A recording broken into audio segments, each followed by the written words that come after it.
မာရက်စကာရဲ့ချယ်ဆီချန်ပီယံလိဝင်ခွင့်ရမလားချယ်ဆီအသင်းဟာပရီးမီးယားလိပွဲစဉ်30မှာမြို့ကန်ပြတ်စပါအသင်းကိုအန်ဆိုဖာနန်ဒက်ရဲ့ဂိုးနဲ့တကိုးကိုမရှိအနိုင်ရခဲ့ပါတယ်အာဆင်နယ်ကွင်းမှာအရေးနှင်းခဲ့ပြီးနောက်ချယ်ဆီအတွက်အဖိုးတန်နံပွဲပြင်ရခဲ့တာလည်းဖြစ်ပါတယ်ချယ်ဆီဟာချန်ပီယံလိဝင်ခွင့်ရဖို့အတွက်လိုက်နေရတာဖြစ်လို့ဘလို့နိုင်သုံးဘက်ကအရေးပါခဲ့တာပါ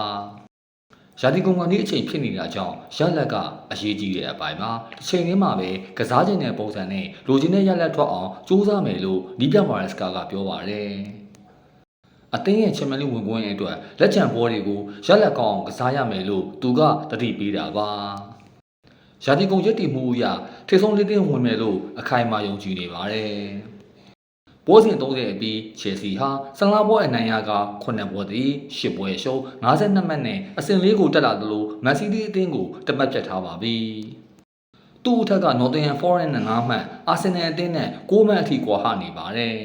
။လက်ကျန်10ပွဲမှာပွဲစဉ်35ကနေရာသီပိတ်ပွဲအထိရင်ဆိုင်ရမယ့်လီဗာပူး၊နျူကာဆယ်၊မန်ယူ၊နော်တင်ဟမ်တို့နဲ့ပွဲတွေကခက်ခဲဖို့ရှိနေပါတယ်။ချယ်ဆီအသင်းဟာမနှစ်ကပရီးမီးယားလိမှာအဆင့်6သာရခဲ့ပါတယ်။